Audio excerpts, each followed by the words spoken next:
May 23rd. Last weekend, Aaron Rai won the PGA championship at Aronimink. And he was fabulous. His back nine, it was just such brilliant play. And from everything I heard, he's just a stand-up, wonderful guy. And good for him.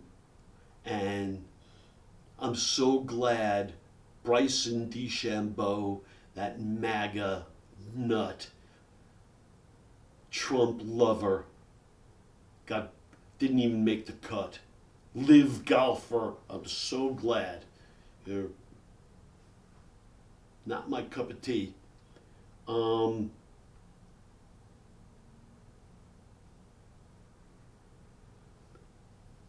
while Rory's hitting, some schmuck starts calling out, USA, USA. And it terribly angered Rory, as it should. What's happened to all of you people? Where have you decided that it's perfect and it's fine to just yell out, Baba Booey? I got it. Howard Stern introduced it 20 years ago, 30 years ago, whatever the hell. And can't you just shut the fuck up and enjoy the play and applaud and stop trying to make sure that you're part of the event and you can hear yourself on TV or whatever? I mean, it's just shameful. You want to behave like assholes, go to the fucking tournament in Phoenix. And throw your water bottles and yell and scream and get drunk and behave like fucking morons.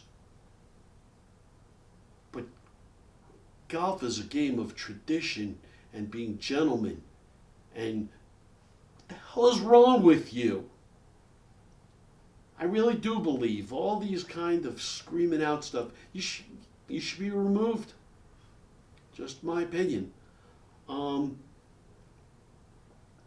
right, let's move. And by the way, when you look at what Aaron Rai did and what separates someone who can really perform in the clutch? What makes someone that champion? And then contrast to what we're seeing on the Yankees with Aaron Judge. For years, by the way, and this year I don't even know what he's batting. A $160. Terrible, right? Can't even put the bat on the ball. Okay, NBA. Good for the Knicks. And they play the Cavs again today. They're up 2-0 and spreading it all around. I mean, Josh Hart really came to play last game, didn't he? And he's tough, and he's all over the court, and he's knocking down threes, and in doing so, he's taking the pressure off of Brunson. He's taking the pressure off of Cat. Spread it around. See what the Cavs have been just a huge disappointment. Donovan Mitchell has wound up with decent numbers, but really he's completing the numbers after they've already lost the game. James Harden he's about a shell of the player he used to be. And maybe they do have, a behind the doors handshake on the new contract he's going to be getting. But he's been a real disappointment.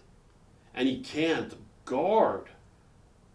Actually, he can't even shoot and get to the basket and pass the way he used to be able to. It's difficult watching him.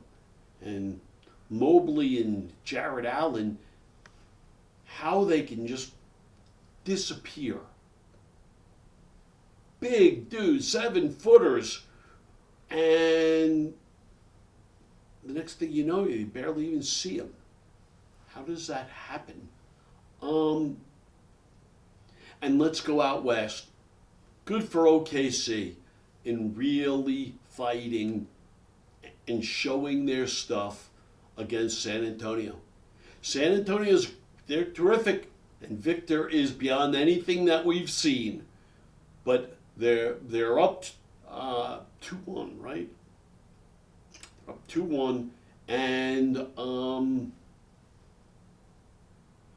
they're throwing some different toughness and strength and the best height they can muster against Victor. And you know, it's been a terrific series.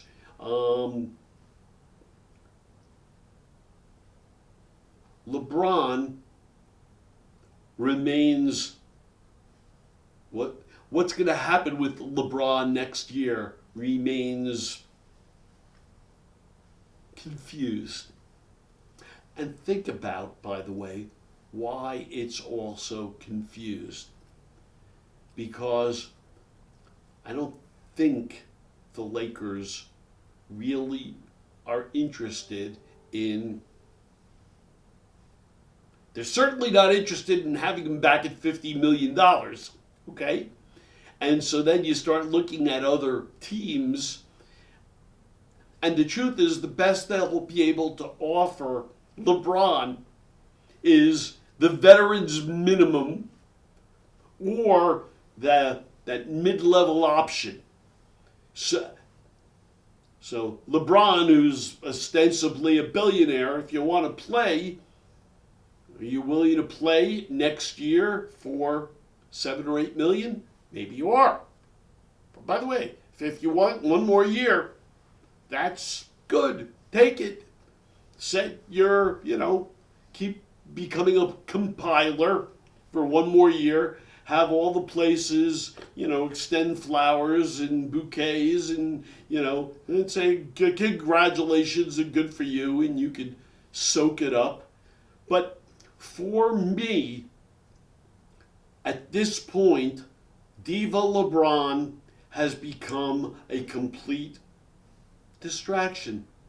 Because it's all, and I always have the caveat, I was a big LeBron fan. And it's not that I'm per se suddenly a hater as much as I really watched the games. And I saw he came through while getting beaten down by OKC. And there was no Luka, and Reeves was but a shell of what he had been at his best.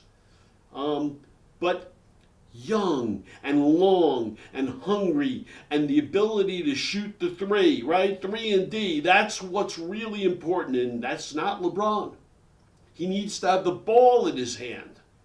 And so by definition, you're taking it away from the people that you really want to have the ball in their hands, right? So everyone out there, you got to really think carefully. Sure, I guess if you can get LeBron, he will add eyeballs, and so there'll be more, TV revenue. But think real hard, because what LeBron now brings is, his wine and his podcasts and his other business ventures and his sudden new incredible fondness for golf. So I'm working on my craft. No, you're not. You're working on your wine and your other business ventures and what you're going to do next. And in between your golfing, guess what?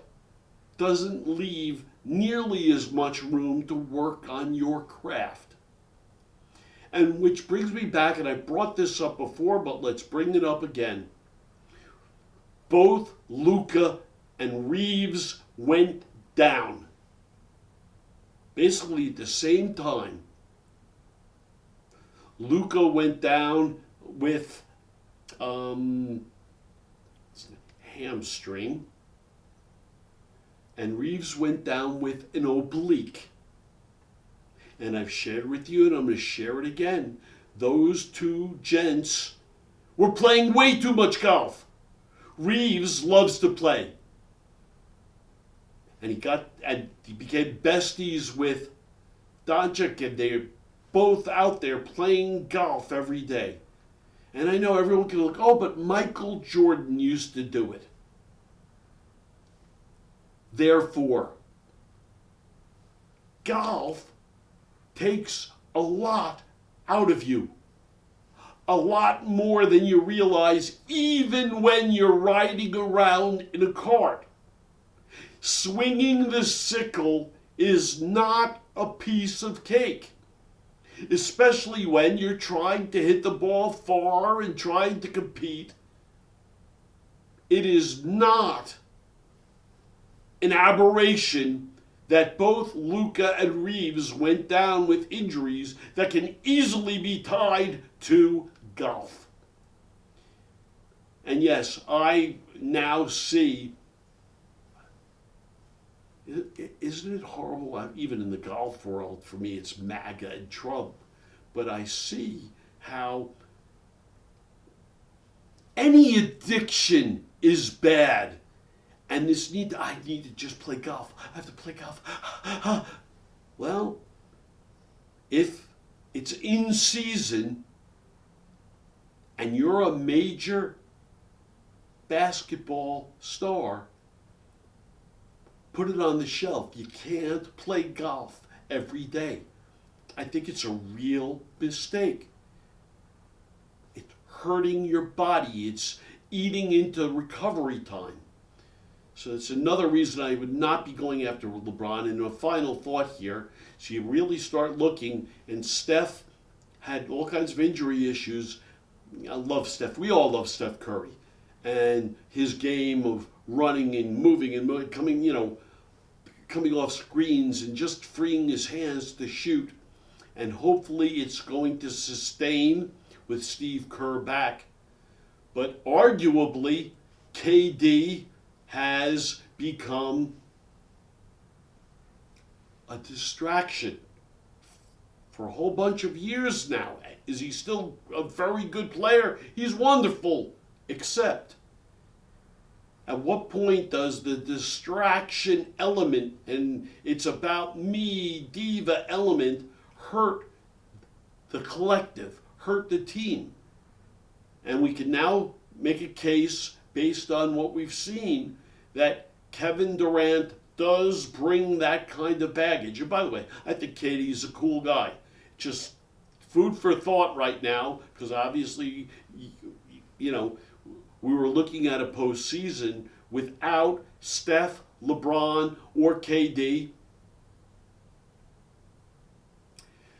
This is Hal Mintz. Thumbs up for feet up. Thanks.